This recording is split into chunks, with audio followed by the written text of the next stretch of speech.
ఎప్పటిలాగే ముత్తైదువులు వచ్చేలోపే మన పూజంతా కంప్లీట్ అయిపోయింది. అప్పుడే వచ్చిన ముత్తైదువులకి మర్యాద చేయగలం. ఇలా మేమిద్దరం వాయినాలు ఇచ్చి పుచ్చుకుంటుంటే ఇంట్లో అందరూ బొమ్మల పెళ్ళిళ్ళు చేసే వయసు నుంచి ఇద్దరు పెళ్ళిళ్ళు చేసుకొని వాయినాలు ఇచ్చి పుచ్చుకుంటున్నారా అని చెప్పి ఆట పట్టిస్తున్నారు. మా ఇద్దరితో పాటు ఇంకొకళ్ళు కూడా ఉన్నారనమాట. అదెవరో కాదు ఈ బుజ్జి బుజ్జి మహాలక్ష్మిల మదర్ అనమాట. మా జ్యోత్స్న. మేమంతా కలిసి ఒకే ఇల్లులో పుట్టేసి ఒకే చోట చదువుకుంటూ పెరిగామనమాట. మ్యారేజెస్ కూడా ఒకే ఏరియాలో అయిపోయినాయి. ఇంకా దేవుడైతే మమ్మల్ని అలా కలిపేసి ఉంచాడనమాట. మనం పిలిచిన ప్రతి ఒక్కళ్ళు అప్పుడప్పుడే వస్తున్నారు. లాస్ట్ వీడియోలో చెప్పినట్టు దగ్గర దగ్గర 40 మంది గెస్టులతో అయితే ఈసారి మన వరలక్ష్మి వ్రతం జరిగింది.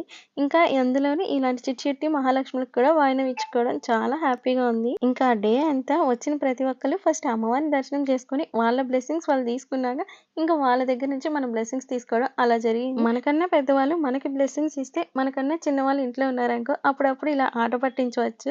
మేమందుకే ఇంకా మా తమ్ముడికి అయితే బ్లెస్సింగ్స్ ఇచ్చేస్తున్నాం.